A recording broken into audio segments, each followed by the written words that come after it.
টাকার অভাবে প্রীতি এবং তার বাবা মিলে এক ভয়ঙ্কর মাফিয়া গ্যাংয়ের হয়ে কাজ করতে শুরু করে। বাবার আবিষ্কৃত যন্ত্রের মাধ্যমে তারা মুহূর্তেই মাফিয়াদের খুন করা লাশগুলোকে ছায়ে পরিণত করত। কিন্তু একদিন এই গ্যাংয়েরই কেউ একজন তার বাবাকে খুন করে ফেলে। এবার বাবার খুনিকে খুঁজে বের করতে তাকে সহায়তা করে তারই বাবার সবচেয়ে ভালো বন্ধু দেবা। এবার এটাই দেখার পালা যে তারা কি পারবে আসল খুনিকে খুঁজে বের করতে। তাছাড়া এই খুনিকে খুঁজতে গিয়েই এমন এমন সব রহস্য বেরিয়ে আসে যা আমাদের কল্পনারও বাইরে। চলুন তাহলে আর দেরি না করে মূল গল্পে যাওয়া যাক। মুভির নাম কুলি। শুরুতেই আমরা কিংপিন লজিস্টিক নামের এক কোম্পানির কথা জানতে পারি। কোম্পানির মালিক সাইমন ৯৯ বছরের জন্য এই পোর্টের জায়গা সরকারের থেকে লিজ নিয়ে এখানে কোম্পানি চালাচ্ছে। ছোট থেকে বড় পদে এখানে প্রায় ১৪,০০০ মানুষ কাজ করে। প্রত্যেকে কাজে যাওয়ার আগে তাদের মেডিকেল টেস্ট করা হয় আর তাদের ফোনগুলো রেখে দেওয়া হয়, কারণ এইখানে কোনো সাধারণ জিনিস নিয়ে কাজ করা হয় না। এখানের পণ্যগুলো হলো নকল দামি জিনিস আর দামি দামি স্বর্ণ হিরে এবং বহুমূল্য লাক্সারি ওয়াচ। এই সব কিছু এখান থেকেই বিদেশে পাচার করা হয়। কেউ ঘুণাক্ষরেও এদের ২ নাম্বারই টের পায় না। এখানকার এত কর্মচারীদের বেশ কিছু মানুষ দেখভাল করে থাকে, নজরদারি করে থাকে, আর তাদের সবার বস হলো দয়াল। সাইমনের পর দয়ালকে এখানকার বস বলা যেতে পারে। তার উপরেই রয়েছে বেশিরভাগ দায়িত্ব। এখানের কারো উপর যদি দয়ালের একটুও সন্দেহ হয় কিংবা কেউ যদি তার ব্যবসার মাঝখানে আসে তাহলে দয়াল তাকে নৃশংসভাবে মেরে ফেলে। তার নাম দয়াল হলেও তার মনে দয়া মায়ার একটুও ছিটে ফোটা নেই। এই দয়ালের কারণেই কেউ সাইমনের কোম্পানির ধারে কাছে যেতে পারে না। সাইমনের একটা ছেলেও রয়েছে যে কাস্টমস অফিসার। তার বাবার ব্যবসায় বিশেষ মন নেই, তবে সরকারি কোনো প্রয়োজন হলে সে তা সামাল দেয়। এইসব কথা আমরা শুনতে পাই কিংপিনের এক কর্মচারীর কাছ থেকে, যে পুলিশকে সব বলছে। সাইমনের পেছনে পুলিশ বহু বছর ধরে পড়ে আছে। তারা তাদের কিছু হাবিলদার আন্ডার কভার এজেন্ট হিসেবে কিংপিনে পাঠিয়েছে, তবে তারা শুধু 1 বছরই খবরাখবর দিয়েছে। এরপর আর তাদের সাথে কোনো যোগাযোগ করা সম্ভব হয়নি। তাই সাইমনের কর্মচারী, যাদের কুলি বলে ডাকা হয়, তাদের একজনকেই পুলিশ ডেকে এনেছে। পুলিশ তার কাছ থেকে বিভিন্ন রকমের ইনফরমেশনও জোগাড় করেছে, তবে এই কথা আর গোপন থাকে না। সাইমনের ছেলের মাধ্যমে তা পৌঁছে যায় দয়ালের কানে। দয়াল তখন সব কুলিদের একত্র করে আর ওই কুলির নাম্বার বলে। কুলিটি বলে সে কিছুই জানে না। দয়াল তখন কল দিয়ে ওই কুলিকে শুনিয়েই তার পরিবারকে মেরে ফেলে। এরপর তাকেও ক্রেনে ঝুলিয়ে দেয়। সেখানকার সবাই তো ভীষণ ভয় পেয়ে গিয়েছিল। এরপর দয়াল বাকি কুলিদের উদ্দেশ্যে বলে, বহুদিন যাবৎ তাদের এখানে পুলিশের ইনফরমার আছে। কেউ যদি তাকে ধরিয়ে দিতে পারে তাকে 2 কোটি টাকা পুরস্কার দেয়া হবে। সবাই তখন এতে রাজি হয়ে যায়, কারণ এত টাকার লোভ তারা কেউই সামলাতে পারে না। এরপর আমরা 3 জন বন্ধুকে দেখি, যারা থাকার জন্য দেবা ম্যানশন নামের একটা বাড়িতে আসে। 3 জন ইউপিএসসি পরীক্ষার প্রস্তুতি নিচ্ছে আর তাদের থাকার জন্য ঘর দরকার। দেবা ম্যানশনের প্রতিটি কামরায় এরকম অনেকেই থাকে। বাড়ির ম্যানেজার বলে বাড়ি ভাড়া সবার জন্য 2500 টাকা হলেও ছাত্রদের জন্য মাত্র 700 টাকা, সাথে 3 বেলা খাবার ফ্রি। এই কথা শুনে 3 বন্ধু বেশ অবাক হয়। তখন ম্যানেজার বলে, এত খুশি হওয়ার দরকার নেই, এখানকার নিয়ম কিন্তু বেশ কঠিন। মনে হয় না তারা তা মেনে থাকতে পারবে। আর সেই নিয়মগুলো হলো, এই বাড়িতে কেউ মদ সিগারেট কিছুই খেতে পারবে না। এসব এখানে অ্যালাউড না। সবাইকে প্রতিদিন ডোপ টেস্ট করেই ঘরে ঢুকানো হবে। এই বাড়ির মালিক, যাকে সবাই বড় ভাই বলে, তার কঠিন নিয়ম এটা। আপাতত উপায় না থাকায় 3 বন্ধু সেই বাড়িতে উঠে পড়ে। ম্যানেজার তখন তাদের পুরো বাড়িটা ঘুরিয়ে দেখায়, সবার পরিচয় দেয়। এরপরে 114 নম্বর ঘরের সামনে গিয়ে ম্যানেজার বলে তারা যেন এই ঘরের সামনে বেশি জোরে কথা না বলে, এই ঘর যেন এড়িয়ে যায়। এছাড়াও আজ ম্যানশন ডে। এই দিনে ম্যানশনের সবাই একসাথে হয়। এসব কথাবার্তার মাঝেই দেখা যায় বাইরে বেশ হট্টগোল শোনা যায়। দেখা যায় দেবা ম্যানশনের সবাই একত্র হয়েছে। তাদের দাবি তাদের এখানে মদ খেতে দিতে হবে। সারা বছর তারা শুকনো মুখেই থাকে, আজ এই বিশেষ দিনে তাদের ড্রিঙ্ক করতে দিতে হবে। সবার জোরাজোরিতে ম্যানেজার কুমার তখন এই নিয়ে কথা বলতে বড় ভাই দেবার কাছে যায়। দেবা তখন মাংস কাটছিল। তখন তার রক্তমাখা হাত আর চেহারা দেখে সবাই বেশ ভয়ই পায় আর নিজেদের মধ্যেই কথা বলতে থাকে। অবশেষে কুমার সাহস করে নিজেদের মনের কথা বলে ফেলে। দেবা এসব শুনে বলে, ঠিক আছে, একদিন তারা খেতেই পারে, এটা এমন কোনো বড় ব্যাপার না। তবে জানা যায় আজ ড্রাই ডে, আজ কোথাও মদ বিক্রি হবে না। দেবা তখন বলতে থাকে যে যার যার কাছে গোপনে লুকানো মদ আছে তারা যেন সেটা বের করে, আর এরপর সেগুলো বড় পাত্রে ঢালতে বলে, আর এরপর সবাই মিলে সেই মদের ককটেল খাবে। এই কথা শুনে তো সবাই বেশ খুশি হয়ে যায়। যার যার কাছে যেই যেই কালেকশন ছিল সবাই সেগুলো বের করে আনে আর বড় একটা পাত্রে মিশায়। এরপর সবাই মিলে নাচ গান করে হই হুল্লা করে বিরিয়ানি খায়। তারপর যখন মদ খেতে যায় তখনই দেখা যায় দেবা মদের পাত্র লাথি দিয়ে 2 তলা থেকে ফেলে দেয়। এটা দেখে তো সবাই অবাক হয়ে যায় যে কি হলো। দেবা বলে মদ মানুষকে মরার সময় হওয়ার আগেই মেরে ফেলে, তাই এটা মানুষের কখনোই খাওয়া উচিত না। যাক, সব শেষ করে যখন গোছগাছ হচ্ছিল তখন হঠাৎ করেই সেখানে একজন লোক চলে আসে। সেই লোক বলে সে রাজশেখরের সহকারী। রাজশেখর নামের কেউ একজন মারা গেছে। এই খবরে দেওয়া একেবারেই ভেঙে পড়ে। আসলে এই রাজশেখর হলো তার খুবই কাছের একজন বন্ধু। এই খবর পেয়েই তো দেবা চলে যায় রাজশেখরকে শেষ শ্রদ্ধা জানাতে। তখনই দেখা যায় রাজশেখরের বড় মেয়ে দেবাকে দেখে প্রচন্ড রেগে যায় আর বলে সে যেন এখান থেকে চলে যায়।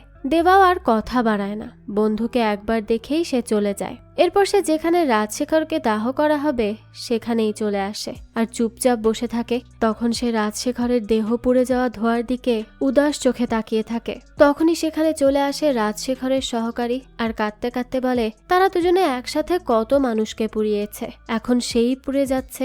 এই কথা শুনে বেশ অবাক হয় সে। এদিকে বাবা মারা যাওয়ার পর প্রীতি তার 2 বোনকে নিয়ে পড়ে অথই সাগরে। এদিকে দেখা যায় দেবা রাজশেখর যেখানে চাকরি করত সেই কোম্পানিতে যায়। জানা যায় সে 5 বছর আগে রিজাইন করেছে। এরপর সে কোথায় কাজ করত কেউ কিছুই জানে না। লোকটি দেবাকে শেখরের পরিবারের কাছ থেকে খবর নিতে বলে। দেবা তখন খোঁজ খবর নেয় আর জানতে পারে রাজশেখরের পরিবারের আর্থিক অবস্থা ভালো নয়। এরপরে দৃশ্য চলে যায় প্রীতির কাছে। সে তার বোনের কলেজের ফি জমা দিতে গিয়ে দেখতে পায় কেউ সেই টাকা জমা দিয়ে দিয়েছে আর সেখানেই দেবা ছিল। সে দেবার উপর তখন রেগে যায় আর বলে সে কেন তাদেরকে দয়া দেখাচ্ছে। আসলে দেবা একটু কেমন গুন্ডা গুন্ডা টাইপের ছিল, তাই হয়তো তাকে ভালো লাগতো না। তাই সে দেবাকে অনেক কথা শোনাতে থাকে। ঠিক তখনই রবি চলে আসে আর বলে টাকাগুলো সেই দিয়েছে, এগুলো ছিল তার বাবার টাকা। রবির কাছে টাকাগুলো জমা ছিল। প্রীতি এই কথা শুনে আর কিছুই বলতে পারে না। তার এবার খারাপ লাগতে থাকে কারণ সে দেবার সাথে খারাপ ব্যবহার করেছে। যাক, দেবা এরপর তার সাথে 2 মিনিট কথা বলতে চায় আর বলে তার বাবার পোস্টমর্টেম রিপোর্টটা সে দেখবে। প্রীতিও তা দেখায়। দেবা তখন আরেকটা পোস্টমর্টেম রিপোর্ট দেখায়। এটা আর শেখরের পোস্টমর্টেম রিপোর্ট একই রকম। এরপরই দেবা বলতে থাকে তার বাবা মারা যায়নি, তাকে মেরে ফেলা হয়েছে। খুনিরা প্রীতি আর তার বোনদের উপরও হামলা করতে পারে, তাই সে তাদের পেছনে সব সময় থাকে। প্রীতি বলে সে যদি সবকিছু ছেড়ে তার সাথে থাকে, তার বাবার হত্যার প্রতিশোধ নেয়, তাহলে তার বাবা ফিরে আসবে না। তাই এসব নিয়ে ভাবার কোনো দরকার নেই। যা চলে গেছে তা যেন সে যেতে দেয়। সে নতুন করে বাঁচতে চায়। এই কথা শুনে দেবা জোরে জোরে হাসতে থাকে আর একসময় বলে সে তার কাছের বন্ধু হত্যার প্রতিশোধ নিবেই নিবে। এরপরই দেবা এক মদের আড্ডায় চলে যায়। সেখানে সে একজন লোকের কাছে আসে। তাকে একটু চাপ দিতেই লোকটি তাকে নিয়ে চলে যায় এক পরিত্যক্ত বাড়িতে। এটা দেখতে পরিত্যক্ত মনে হলেও ভেতরে একটি ল্যাবের সেটআপ রয়েছে। এখানেই রাজশেখর কাজ করত। এখানেই সে তার পরিবার চাকরি সব ফেলে পড়ে থাকতো আর শেষ পর্যন্ত এই জিনিসটা আবিষ্কার করে। এই বলে লোকটা একটা চেয়ার দেখায়। দৃশ্য চলে যায় 3 বছর আগে।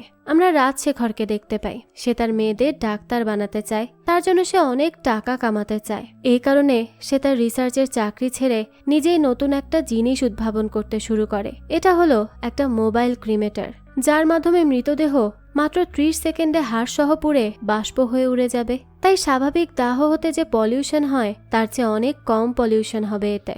এই স্যাম্পল সে অনেক জায়গায় দেখায়। পেটেন্ট কমিটি এই ক্রিমেটরের দোষ একটাই বের করে যে এটা কোনো খারাপ মানুষের হাতে পড়লে বাজে কাজে ব্যবহার হবে। তাই রাজশেখরকে এই যন্ত্রের পেটেন্ট তো দেয়া হয়ই না, তার এতদিনের স্বপ্ন আর এত কষ্টের ফসলও জব্দ করা হয়। এটা হারিয়ে সে একেবারে বিপদে পড়ে যায়। তখন রাজশেখর যে কাজ পায় সেই কাজই করতে শুরু করে।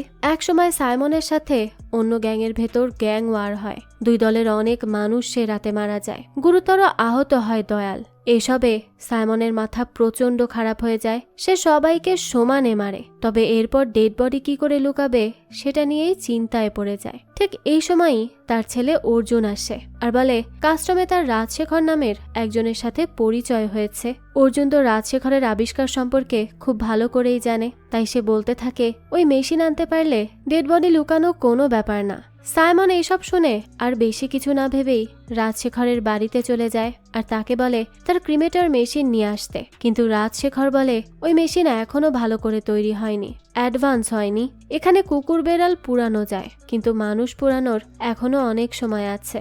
সাইমন তখন তার মেয়েদেরকে মেরে ফেলার ভয় দেখিয়ে রাজশেখরকে তুলে নিয়ে যায়। সে অনেকক্ষণ চেষ্টা করে, অনেক পরিশ্রম করে মেশিনের কাজ শেষ করতে সক্ষম হয়। আর এরপরই দেখা যায় একটা লাশ মুহূর্তেই পুড়ে ছাই হয়ে যায়। সাইমন এইসব দেখে বেশ মুগ্ধ হয়। সে তখন রাজশেখরকে অনেকগুলো টাকা দেয় আর বলে সে বাইরে গিয়ে এর সম্পর্কে যাকে খুশি তাকে বলতে পারে, তাতে তার কিছুই যাবে আসবে না। তবে রাজশেখর তার মেয়েদের নিয়ে ভালো থাকতে পারবে না যদি এই কথা বাইরে একবার লিক হয়। রাজশেখরও বাইরে কাউকে কিছুই জানায় না। এরপর থেকেই সে সাইমনের সাথে কাজ করতে শুরু করে। সে করতে না চাইলেও টাকার অভাব আর মেয়েদের ভয় তাকে এই কাজ করতে বাধ্য করে। বর্তমানে ওই লোকটির মুখেই সবকিছু জানতে পারে দেবা। এরপর দেবা জানতে চায় প্রীতি যে ওই মেশিন চালাতে জানে এই ব্যাপারটা সাইমনের লোকেরা জানে কিনা। লোকটা বলে জানতে পারে। দেবা বলতে থাকে তাহলে প্রীতির জীবনের উপর তো ঝুঁকি রয়েছে। ওদিকে সাইমন দয়ালের উপর খুব রেগে আছে। তাদের মেরে ফেলা দেহগুলো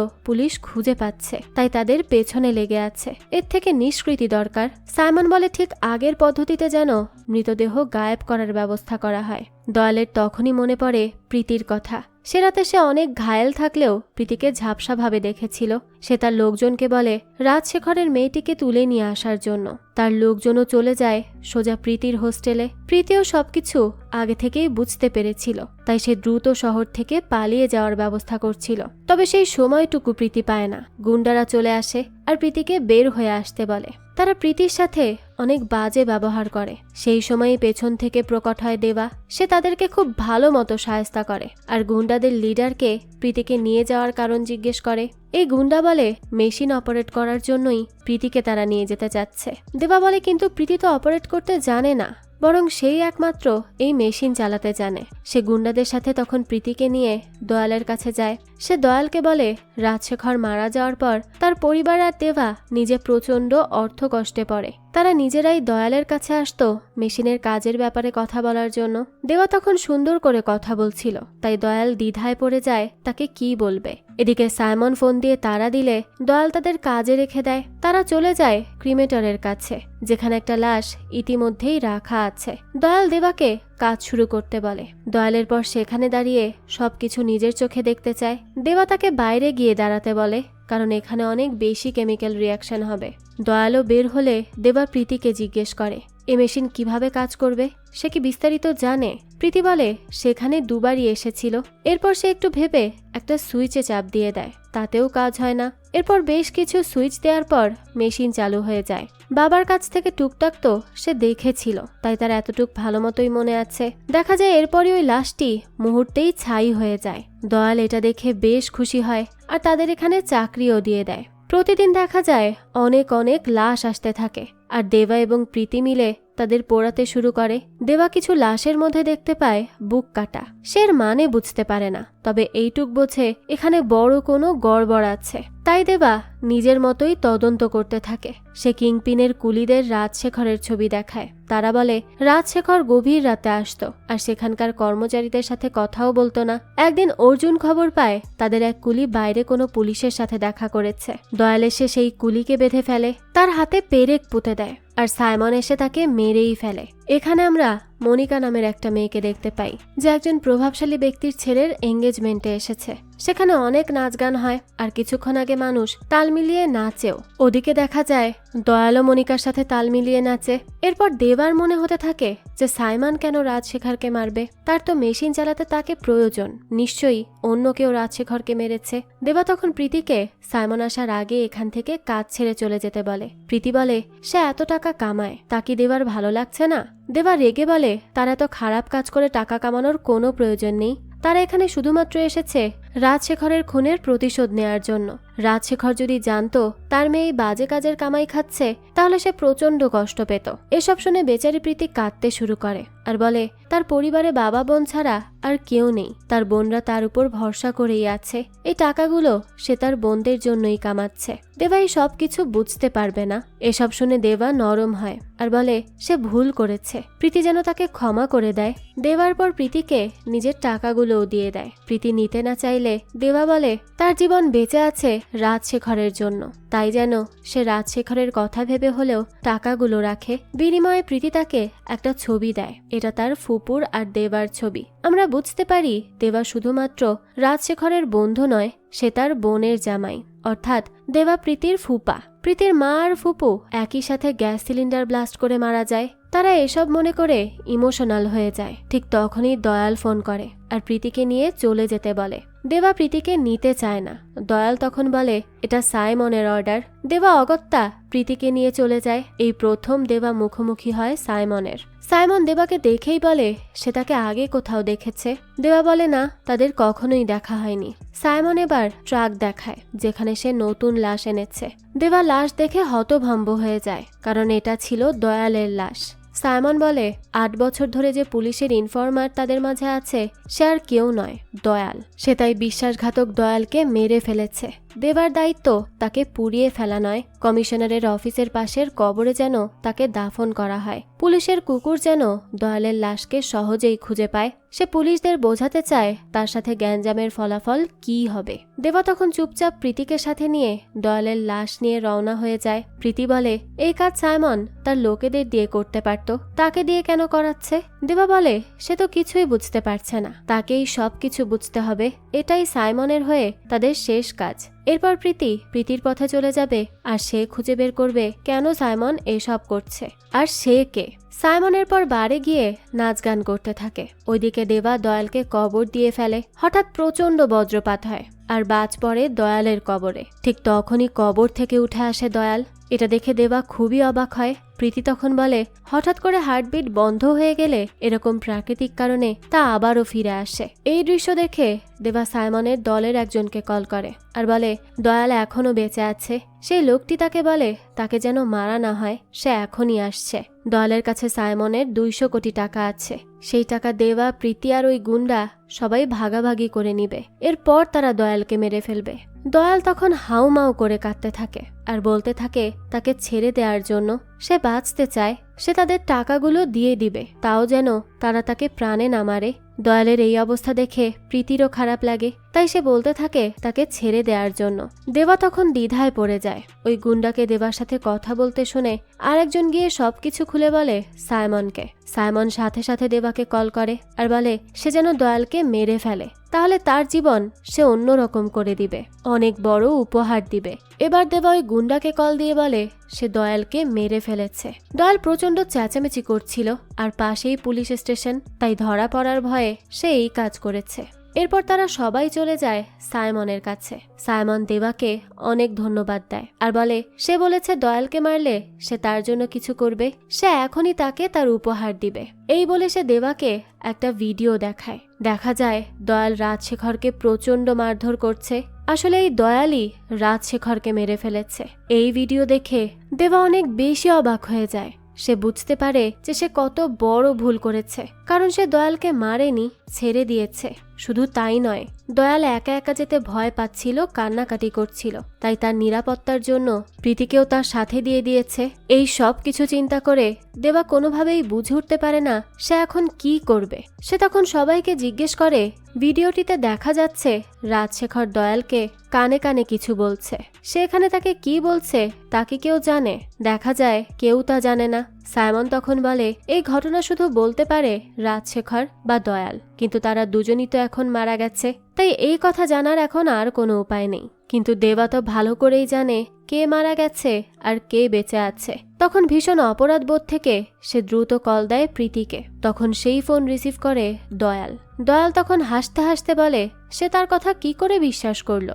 এখন সে কিছুই করতে পারবে না। সে দয়ালকে ধরতে পারবে না বা সাইমনকেও বলতে পারবে না যে সে দয়ালকে মারেনি, কারণ সাইমন যদি জানে দয়াল বেঁচে আছে তাহলে তাকেই মেরে ফেলবে। দয়াল আরও বলে রাজশেখর মরার আগে তাকে বলেছিল পাওয়ার হাউস, এর মানে সে জানে না, এর মানে জানে দেবা। এই বলে সে আস্তে করে ফোন রেখে দেয়। দৃশ্য চলে যায় 30 বছর আগে। আমরা দেবাকে দেখতে পাই যে মদ খাচ্ছিল। সেই মদের নাম হলো পাওয়ার হাউস। তার পাশে বসা তার বেস্ট ফ্রেন্ড রাজশেখর, সে তাকে বলে দেবা এখন আর একা নয়, তার বোন তার সাথে আছে। এভাবে করে মদ খেলে তার বোনের কি হবে? তাই সে যেন ওয়াদা করে যে সে আর মদ খাবে না, কারণ সে চায় না তার বোন দ্রুতই বিধবা হয়ে যাক। এত পরিমাণ মদ খেলে তার নিশ্চিত মৃত্যু হবে। দেবা তখন সেই মদের বোতল শেষ করে বন্ধুকে ওয়াদা করে যে ঠিক আছে, সে আর কখনোই মদ খাবে না। এরপর থেকে সে নিজেও মদ খায়নি আর কাউকে খেতেও দেয়নি। আজ সাইমন মদ খেতে বললে সে পাওয়ার হাউস নামের ওই মদ বেছে নেয়। মদ খেতে খেতে ওই লোককে মেরে ফেলে যে দয়ালকে নিয়ে তার সাথে ডিল করার চেষ্টা করেছিল। সাইমন তখন তার দিকে পিস্তল ধরলে দেবা বলে এই লোকটিকেই সে প্রথমে বলেছিল দয়াল বেঁচে আছে, কিন্তু সে তাকে মারতে নিষেধ করে আর তার কাছে নিয়ে আসতে বলে। সাইমন বলে এই সব কিছুই সে জানে, তার অগোচরে কিছুই হয় না, তবে সেই ঠিক করবে কখন কাকে মারতে হবে, অন্য কেউ তা ঠিক করবে না। তাই দেবা যেন তাকে সরি বলে। দেখা যায় দেবা তো সরি বলেই না, উল্টোই লোককে একেবারে জানে মেরে সেখান থেকে বের হয়ে আসে। এরপরই সে সরাসরি দয়ালকে কল দেয়। দয়াল তখন বলে সে তো জানে রাজশেখরকে দয়ালই মেরেছে, তার মেয়েও দয়ালের কাছে আছে, তাই তার যে কাজগুলো সে করতে পারেনি সেই কাজগুলো এখন দেবাকে করতে হবে। এই কথা শুনে দেবা প্রচন্ড হাসতে থাকে আর বলে সে তার কাজ করে দিবে। তার হাসি শুনে দয়াল তখন কিছুটা অবাক হয় যে হুট করে তার ব্যবহার এমন পাল্টে গেল কেন। এখান থেকে দৃশ্য চলে আসে সেদিন যেদিন রাজশেখর মারা যায়। আমরা দেখতে পাই রাজশেখর একটি পেন ড্রাইভ আর কিছু কাগজ দেখছিল। ঠিক তখনই পেছন থেকে চলে আসে দয়াল আর তাকে একভাবে মারতে শুরু করে। দয়াল বলে তার সব সত্য সে জেনে ফেলেছে, এখন তাকে মরতে হবে। রাজশেখর বলতে থাকে দয়াল যদি তাকে মারে তাহলে একজন এসে তাকে, তার বসকে, তার বসেরও বসকে সবাইকে মেরে ফেলবে।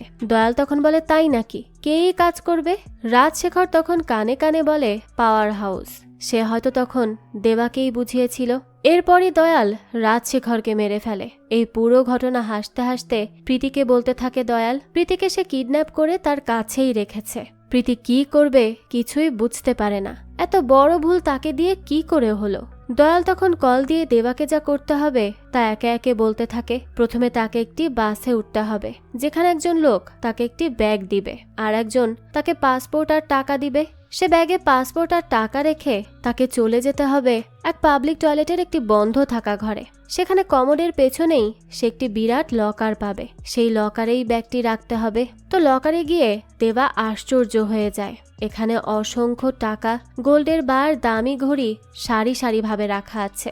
সে তখন ব্যাগ রেখে বের হয়ে আসে। এরপর তাকে কিছু ডকুমেন্ট জোগাড় করতে হবে। দেবা বলে ডকুমেন্ট সার্ভানন্দের কাছে রয়েছে, তাই সেগুলো জোগাড় করতে তার কিছু সময়ের দরকার।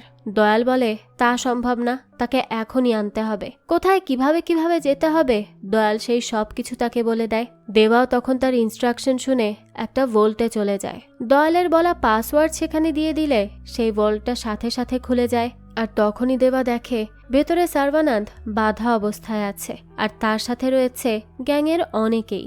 দয়ালকে ধরিয়ে দেওয়ার জন্য সার্ভানান্দ 2 কোটি টাকা পেয়েছিল। তারা এই ভল্টে সার্ভানান্দকে লুকিয়ে ঢুকতে দেখেছে, এখন তার টাকা ছিনিয়ে নিবে আর সাইমনকে বলবে সার্ভানান্দ ইনফর্মার। এভাবে তারা আরো 2 কোটি পাবে। তারা তখন দেবাকে কিছু বলতে মানা করে, তাহলে তারা তাকে টাকার একটা অংশ দিবে। হঠাৎই তাদের মধ্যে থেকে একজন বলে ওঠে আচ্ছা সে কি করে জানলো যে তারা এখানে আছে, কি করে ভল্টের পাসওয়ার্ড পেল?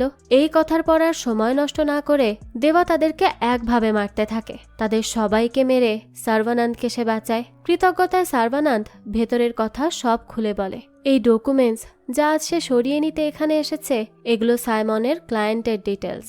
আসলে তার এই স্মাগলিং ব্যবসার পেছনেও আরেকটি ব্যবসা রয়েছে, তা হলো হার্ট ট্রাফিকিং। তারা কিছু মানুষকে তুলে আনে, তাদের বিলাসী জীবন দেয়, এরপর একদিন তাদের হার্ট খুলে তাদের মেরে ফেলে আর এরপর হয়তো সেই চুল্লিতে জ্বালিয়ে দেয়। যাদের হার্ট নেওয়া হবে তাদের কাগজ দেখতে গিয়ে দেবা প্রীতিরও ছবি পায়, তাই সে সাথে সাথে লোক পাঠায় দয়াল আর প্রীতির উপর নজর রাখতে। এছাড়াও দয়ালের খোঁজ খবর নেয়। এই দয়ালের আসল নাম হচ্ছে দিলীপ। সে একসময় পুলিশ কনস্টেবল ছিল। পুলিশ থেকেই তাকে এখানে গোপন মিশনে পাঠানো হয়। সে তখন লোভে পড়ে আর নিজে সবকিছু হাতিয়ে নেয়ার চেষ্টা করে। এরপর দেবা অর্জুনকে বলে সে তাকে কিছু বলতে চেয়েছিল, সে কি বলবে। আসলে কিংপিনের কর্মচারী এক মেয়েকে অর্জুন পছন্দ করে। এই কথা সে বাবাকে বলতে সাহস পাচ্ছিল না। তার ধারণা দেবার মাধ্যমে সে তার বাবাকে বলতে পারবে, তাই সে দেবার সাথে কথা বলতে চায়। ব্যস্ত থাকায় এতদিন সময় দিতে না পারলেও আজ অর্জুনের সাথে কথা বলতে আসে দেবা। অর্জুন তখন দেবার গাড়িতে ওঠে। এর মধ্যেই দয়াল ফোন করে বলে তার গাড়িতে একটা পিস্তল আছে, সে যেন অর্জুনকে এখনই মেরে ফেলে। দেবা বলে সে অর্জুনকে মারতে চায় না। এই দলে যদি কোনো ভালো মানুষ থেকে থাকে তাহলে শুধুমাত্র এই ছেলেটিই রয়েছে। এত ভালো ছেলেকে সে মারতে পারবে না। তখনই দয়াল প্রীতির গলা চেপে ধরে। দেবা তখন বাধ্য হয়। অর্জুন লক্ষ্য করে দেবা কোনো নিরিবিলি রাস্তায় তাকে নিয়ে যাচ্ছে।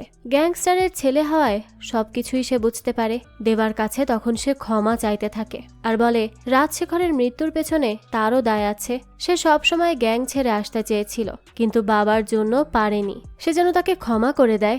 দেবা তখন গাড়ি থামায় আর তাকে চলে যেতে বলে। ওদিকে সাইমনের এক লোক অর্জুন আর দেবাকে একসাথে দেখে আর সাথে সাথে সাইমনকে কল দেয়। সাইমন তখন অর্জুনকে কল করে। সে জানায় সে পার্টিতে আছে। ছেলে ঠিক আছে দেখে স্বস্তির নিঃশ্বাস ফেলে সাইমন। সে আসলে তার ছেলেকে অনেক বেশি ভালোবাসতো। এদিকে সাইমনকে ছেড়ে দেয়ায় দয়াল প্রচন্ড ক্ষুব্ধ হয়ে যায় আর ভিডিও কল দিয়ে বলে প্রীতিকে সে 5 তলা থেকে ফেলে দিবে। দেবা বলে সেই কাজ করার আগে দয়াল যেন তার লোকেদের ফোন করে আর জিজ্ঞেস করে তার লকারে সব ঠিক আছে কিনা। তখনই খবর নিয়ে দেখা যায় লকারে তো কিছুই নেই। দেবা আগের রাতেই সব সরিয়েছে। এসব দেখেও দয়াল হার মানে না। সে বলে দেবার যেন মনে থাকে প্রীতির বোনেরাও জিম্মায় আছে। দেবা তখন হেসে বলে সে যেন তার লোকদেরকে ফোন দিয়ে জিজ্ঞেস করে প্রীতির বোনেরা এখনো তার জিম্মায় আছে কিনা। দেখা যায় তার জিম্মা থেকে অলরেডি মেয়েগুলো পালিয়ে গেছে। দেবার লোকেরা তাদেরকে তারই ওই দেবা ম্যানশনে নিরাপদে রেখে এসেছে। এরপরই দেবা তার শেষ তুরুপের তাস তুলে ধরে আর তা হলো দয়ালের স্ত্রী, অর্থাৎ ওই মেয়েটি যার সাথে অর্জুনের প্রেমের সম্পর্ক রয়েছে। মেয়েটি আসলে অর্জুনকে ফাঁসিয়ে সব তথ্য বের করে। দেবা তাকেই এবার তুলে এনেছে। ওই মেয়েটিকে সে ক্রিমেটর চেয়ারে বসিয়ে রেখেছিল। দেবা তখন বলে দয়াল যদি তার কথা না শোনে তাহলে একটা বাটনে টিপ দিলেই দয়ালের স্ত্রী মরে যাবে। এবার তো দয়াল পুরোপুরি ভেঙে পড়ে। সে প্রীতিকে তখন ছেড়ে দেয়। দেবা তখন প্রীতিকে ওই রশিটি দয়ালের গলায় পরিয়ে দিতে বলে। প্রীতি যাওয়ার আগে বলে সে দয়ালকে চড় মারতে চায়। দেবার অনুমতি নিয়ে সে তখন চড়ও মারে তাকে আর বলে সে খুব ভালো মতো জানে তার বাবা নিজের প্রাণের ভিক্ষা চায়নি। দয়াল তখন চুপচাপ বসে থাকে আর প্রীতি সেখান থেকে চলে যায়। ওদিকে রাভি এসে বলে এক অদ্ভুত কথা। রাজশেখর বলেছে দেবার ব্যক্তিগত ফোনে কেউ ফোন করে যদি তার কুলি নাম্বার বলে তাহলে সেই হবে দেবার সন্তান। এই কথা শুনেই সে চমকে ওঠে। সে জানতই না তার সন্তান আছে। সাথে সাথে দেবা ম্যানশনে কল করে আর জিজ্ঞেস করে তার ব্যক্তিগত ফোনে কি কেউ ফোন করেছে। ম্যানেজার বলে সে ফোনে কেউই ফোন করেনি। ম্যানেজার এও বলে তাদের ম্যানশনে অদ্ভুত কিছু লোক এসেছে আর ঘর চাচ্ছে। এদের পাঠিয়েছে সাইমন দেবাকে মারার জন্য।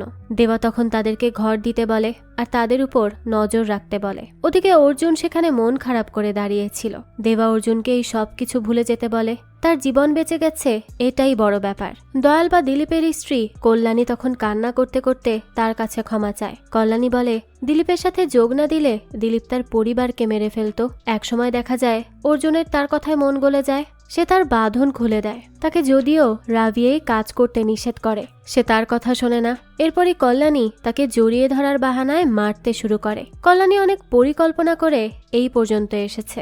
সাইমনের সম্পদ হাতানো যতটা দিলীপের বুদ্ধি তার চেয়ে বেশি তার বুদ্ধি। পুলিশ হয়ে সে কিছুই করতে পারবে না। সাইমনের টাকা হাতাতে পারলে জীবনটা আরামায়েশে কাটবে, এটা ভেবেই সে শুরু করে দেয় এখানে আসার পরিকল্পনা। যাই হোক, কল্যাণী তার পুলিশি দক্ষতায় অর্জুনকে মেরে কোণঠাসা করে ফেলে। অর্জুন পালাতে পারলেও কল্যাণী রাভিকে ওই চেয়ারে বসিয়ে বাটন অন করে দেয়। এরপরই সে দয়ালকে কল দিয়ে বলে যে কোনো মূল্যে প্রীতিকে ধরতে। সেই সময় নিজেকে ছাড়িয়ে দয়াল প্রীতির পেছন পেছন যেতে থাকে। সবাই একে অপরকে খুঁজতে থাকে পাগলের মতো। এদিকে দেবা তার ম্যানশনে গিয়ে প্রথমে ওই মেয়ে দুটোকে জিজ্ঞেস করে রাজশেখর তাদের বাবা কিনা। সে আসলে তার সন্তানকে সেটা জানার জন্য মরিয়া হয়ে আছে। মেয়েরা তখন বলে হ্যাঁ, তাদের বাবা রাজশেখরই। এর মধ্যে বাইরে হট্টগোলের খবর এলে দেবা মেয়ে দুটোকে বলে তারা তারা গান শুনুক, সে বাইরে থেকে আসছে।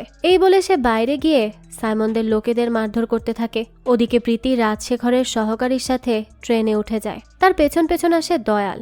দয়াল যখন তার কাছাকাছি আসে তখনই প্রীতির মনে পড়ে তার বাবা একবার তাকে বলেছিল সে যদি কখনো কোনো বিপদে পড়ে সে একটি ফোন নাম্বার রেখে যাবে। প্রীতি যেন ওই ফোন নাম্বারে ফোন করে আর একটা কুলি নাম্বার বলে।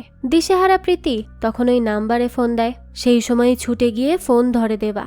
বহু বছর পর এই ফোন বাজলো। তখনই প্রীতির গলা শুনে তার মন অন্য রকম হয়ে যায়। এই মেয়েটি তার সন্তান। প্রীতি বলে সে জানে না সে কে। তার বাবা বলেছিল সে যদি বিপদে পড়ে এই নম্বরে কল দিতে, তাই সে কল দিয়েছে।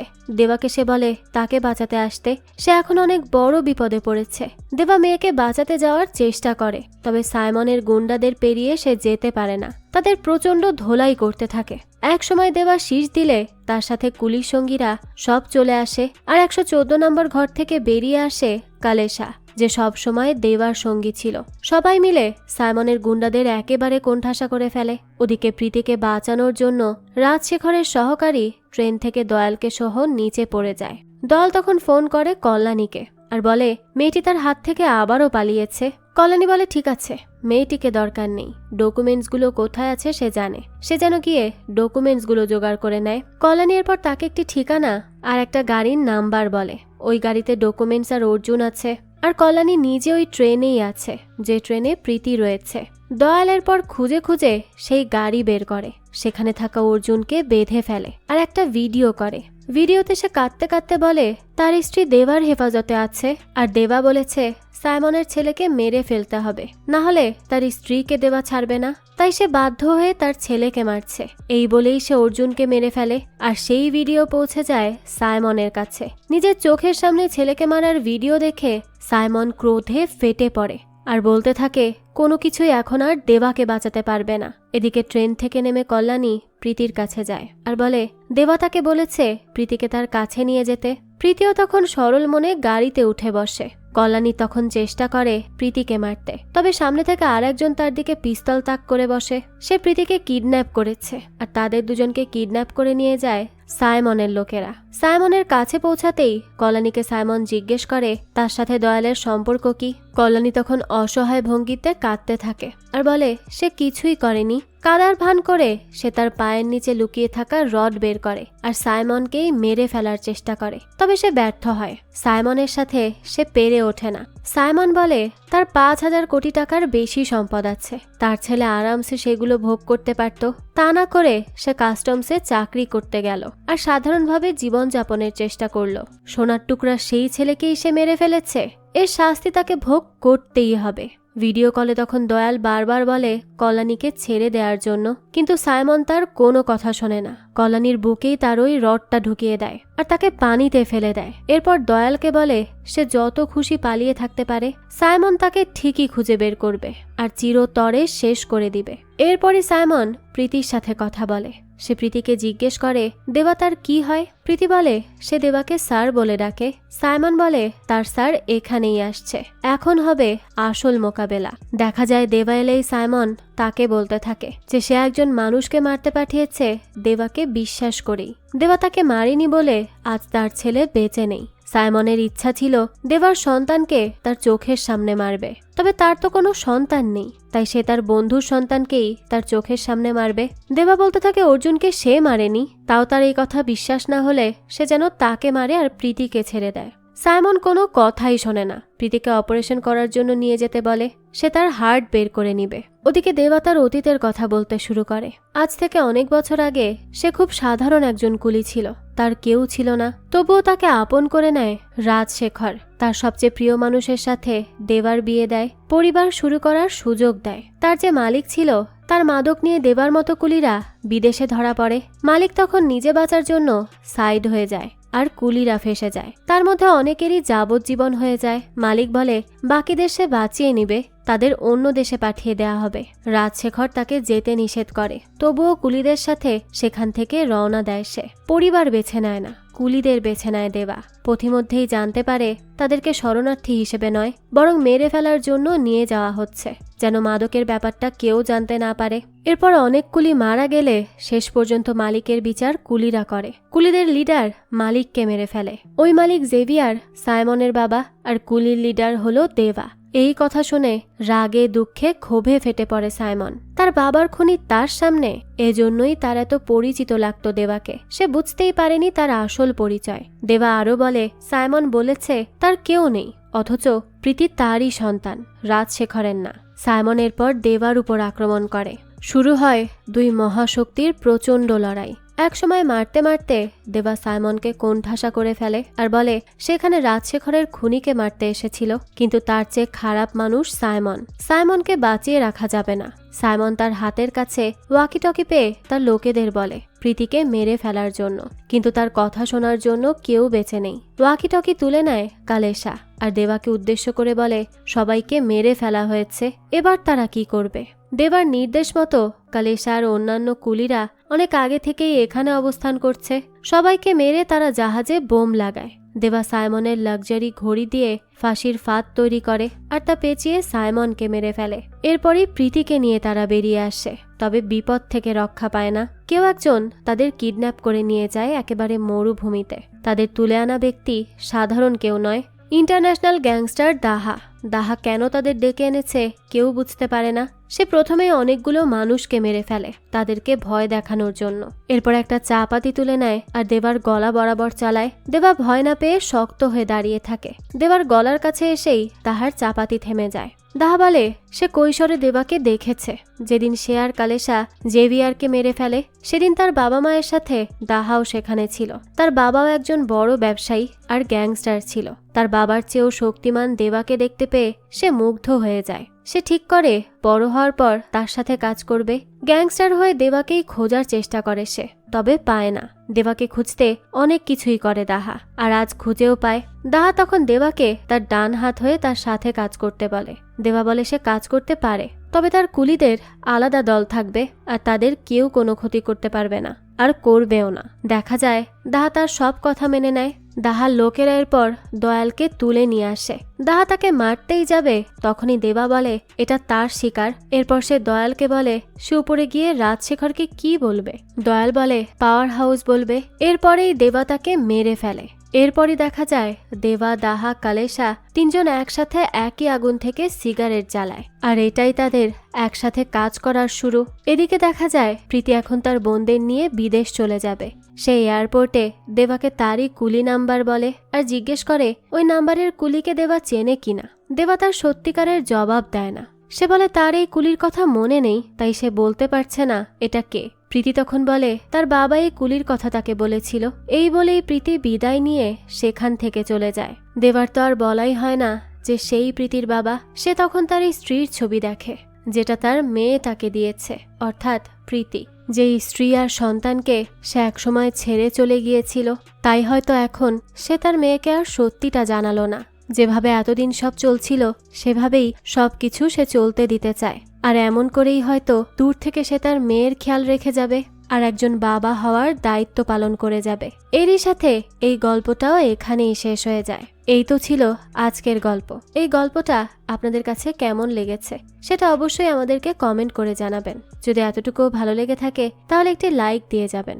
আর হ্যাঁ, আমাদের এই চ্যানেলে কিন্তু প্রতিনিয়তই নতুন নতুন ভিডিও আপলোড করা হয়। সেই সব ভিডিওর আপডেট পেতে আমাদের চ্যানেলটিকে সাবস্ক্রাইব করে বেল আইকনে অল দিয়ে রাখতে কিন্তু ভুলবেন না। আর একটা কথা, আমাদের সকল ভিডিওর আপডেট পেতে জয়েন করতে পারেন আমাদের হোয়াটসঅ্যাপ চ্যানেলে, লিংক ডেসক্রিপশন বক্সেই দেয়া আছে। আজকে তাহলে এই পর্যন্তই। আবারও হাজির হব নতুন কোনো ভিডিও নিয়ে। সেই পর্যন্ত সবাই ভালো থাকবেন আর আমাদের চ্যানেলের সাথেই থাকবেন। ধন্যবাদ।